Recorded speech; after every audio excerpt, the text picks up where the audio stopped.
தமிழக அரசினுடைய தொல்லியல் துறை சார்பாகவும் அங்க இருக்கக்கூடிய திருப்பரங்குன்றம் கோவிலினுடைய இந்த அறநிலையத்துறையினுடைய அதிகாரிகள் சிலரும் சேர்ந்து 7 பேர் கொண்ட குழு மதுரை மாவட்ட ஆட்சியரினுடைய உத்தரவின் பேர்ல உத்தரவை பெற்றுக்கொண்டு அவங்க மலை மேல சென்று ஆய்வு செய்திருப்பதாக தகவல்கள் வருகிறது.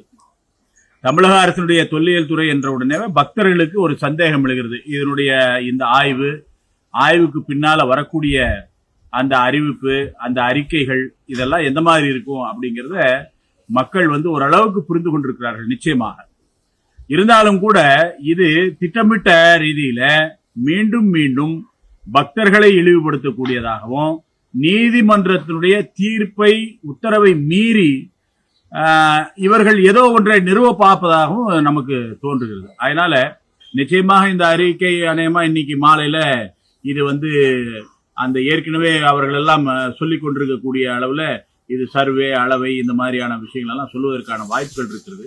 நிச்சயமாக இது ஒரு வன்மையாக கண்டிக்கத்தக்க செயல். இப்ப இவர்களே கோர்ட்ல இருக்குது, அதனால அப்பீல் போயிருக்கிறோம், அதனால நீங்க மேல ஏத்த மாட்டோம், சுப்ரீம் கோர்ட்டுக்கு போயிருக்கு அப்படி சொல்லிட்டு தீபமேற்ற சென்றவர்களை தடுத்து நிறுத்தினார்கள். அப்போ இது உச்ச நீதிமன்றத்துல இருக்கு.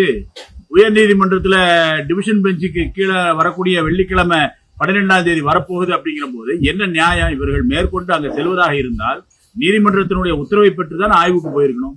அப்ப இவர்களாகவே ஆய்வு மேற்கொள்வோம் அப்படி சொல்லிட்டு போறது, இவர்களாகவே ஒரு சீனை கிரியேட் பண்றது என்ன நோக்கம் என்பது மிகப்பெரிய அளவுல பக்தர்களுக்கு ஐயத்தை ஏற்படுத்தி இருக்கு. நிச்சயமா மேனிபுலேட் சொல்லுவாங்க ஆங்கிலத்துல. இவர்கள் ஒரு சில விஷயங்களை இவர்களாகவே ஒரு கருத்தை உருவாக்குவதற்காக முயற்சி செய்கிறார்கள் என்று சந்தேகம் எழுகிறது. நிச்சயமாக இதுக்கு கண்டிக்கத்தக்க செயல். வணக்கம்.